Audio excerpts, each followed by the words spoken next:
Good morning, good afternoon, and good evening.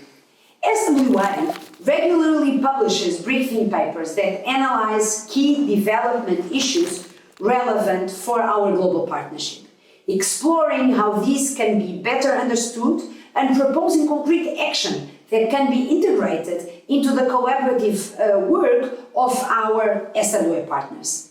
Our latest briefing paper discusses how we can achieve gender equality as part of our 2021 focus on gender action. I would like to take 5 minutes to highlight some of what is in this briefing paper, why gender equality is so important and what each one of us can do to promote women's and girls' empowerment and engagement in achieving the water and sanitation targets of the Sustainable Development Goals. While there has been significant progress over the last few decades in many areas, gender inequality continues to be one of the most pervasive human rights violations throughout the world.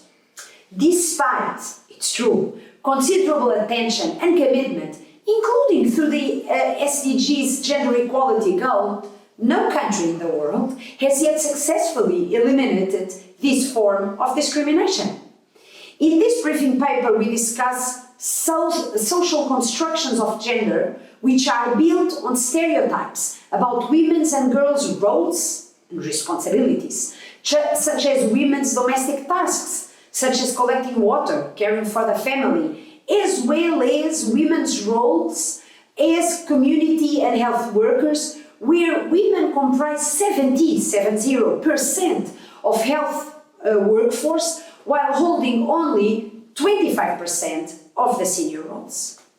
We also discuss biological considerations, particularly women and girls' needs with respect to menstruation, reproductive health, and maternal needs, which are clearly different to men, but are often not taken into consideration in the design of water and sanitation facilities at home, in educational and health settings and other public spaces, and in public policies, in public legislation, I would even say in national budgets.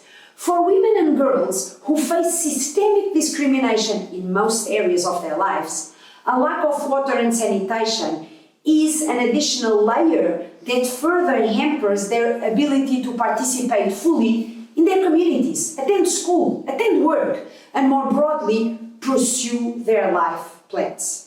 This paper also discusses how the COVID-19 pandemic has deepened gender inequalities in all sectors, including health, including employment, including access to water and sanitation. In many countries, women are overrepresented in the low-wage and informal sector jobs, and it is these jobs that are particularly prone to disruption. This means that women are more likely not to receive paid sick leave or family leave, have no health insurance or social security. Further, due to schools and childcare closing at this time of pandemic, there are additional burdens in the home, which are predominantly taken up by the women. This is why the Sanitation and Water for All Global Partnership is working with our partners to eliminate gender inequalities in access to water and sanitation, as this is critical to achieving universal access to these services, the central mission of SWA.